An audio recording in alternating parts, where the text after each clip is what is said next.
മഴക്കാലം എന്ന് പറഞ്ഞു കഴിഞ്ഞാൽ മീനുകളുടെ ചാകരയാണല്ലേ.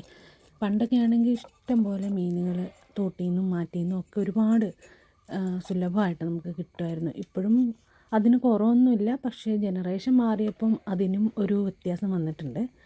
ഇന്നിപ്പം എൻ്റെ പൊന്ന് കാണാൻ വന്ന സമയത്ത് മേടിച്ചുകൊണ്ട് വന്ന മീനാണ് സിലോപ്പിയ. ഇതൊരു വളർത്തു മത്സ്യമാണ്. ചില സ്ഥലങ്ങളിൽ ഇതിന് തിലാപ്പിയ, സിലോപ്പിയ, കേരള കരിമീൻ അങ്ങനെയൊക്കെ പേര് പറയാറുണ്ട്. നിങ്ങളുടെ അവിടെ എന്താണ് പേര് പറയുന്നതെന്ന് പറയണേ. മീൻ വെട്ടുമ്പോഴത്തെ കാര്യം അറിയാമല്ലോ, പൂച്ചയും കാക്കയും കോഴിയും എല്ലാവരും വന്ന് നിൽപ്പുണ്ട്.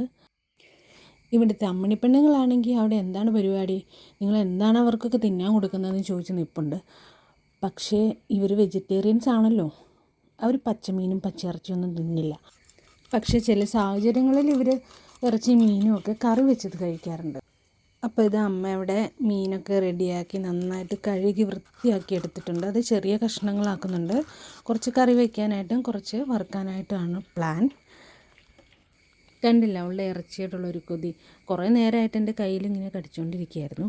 പിന്നെ ഞാൻ അവളെ ഒന്ന് സോപ്പിട്ട് നിർത്തിയേക്കാണ്. മീനെല്ലാം ചെറിയ കഷ്ണങ്ങളാക്കി മുറിച്ചെടുത്തിട്ടുണ്ട്. ഇനി നന്നായിട്ടതൊന്ന് കഴുകിയെടുക്കണം. പൊതുവേ മീനുകളെല്ലാം നല്ല ഉപ്പുകല്ലിൽ കഴുകിയെടുക്കുമ്പോൾ നല്ല വൃത്തിയാണ്, നല്ല ഫ്രഷായിട്ട് വരും. ഇവിടെ വേറൊരാൾ നമ്മുടെ അടുത്ത് കൊഞ്ചിക്കൊണ്ടിരിക്കുകയാണ്.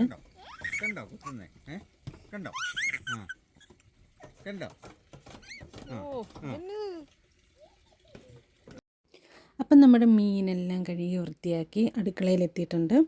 കാശ്മീരി ചില്ലി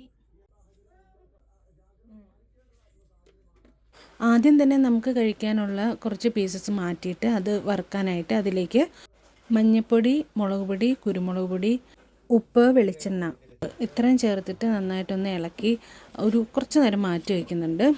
പിന്നെ പൊന്നിന് നമ്മൾ വേറെ സെപ്പറേറ്റ് ആയിട്ടാണ് ഉണ്ടാക്കുന്നത്. കാരണം കുഞ്ഞുങ്ങൾക്ക് അധികം എരിവിൻ്റെ ആവശ്യമില്ലല്ലോ, എരിവ് കൊടുക്കുന്നേ ഇല്ല. അപ്പം ജസ്റ്റ് മഞ്ഞൾപ്പൊടിയും ഉപ്പും ഇട്ട് മാത്രമാണ് അതൊന്ന് മാരിനേറ്റ് ചെയ്ത് വെക്കുന്നത്. അത് ആദ്യം തന്നെ നമ്മളൊന്ന് ഫ്രൈ ചെയ്തെടുക്കുന്നുണ്ട് കുഞ്ഞിന് വേണ്ടിയിട്ട്. പിന്നെ നമുക്കുള്ള കുറച്ച് പീസസും കൂടെ ഒന്ന് ഫ്രൈ ചെയ്തെടുക്കുന്നുണ്ട്. അപ്പുറത്തത് നല്ല മുളകിട്ട മീൻകറി റെഡി ആയിക്കൊണ്ടിരിക്കുകയാണ്. കുഞ്ഞിനുള്ള മീൻ ആദ്യം തന്നെ റെഡി ആയതുകൊണ്ട് ആദ്യം തന്നെ അവൾക്ക് ഫുഡ് കൊടുത്തു. അതിന് ശേഷം നമ്മൾ ചോറൊക്കെ റെഡിയാക്കി ചോറും മീൻ വറുത്തതും മീൻ കറിയൊക്കെ ആയിട്ട് ഫുഡ് കഴിച്ചു. അപ്പോൾ ഇനി അടുത്ത വീഡിയോയിൽ കാണാം. ബൈ.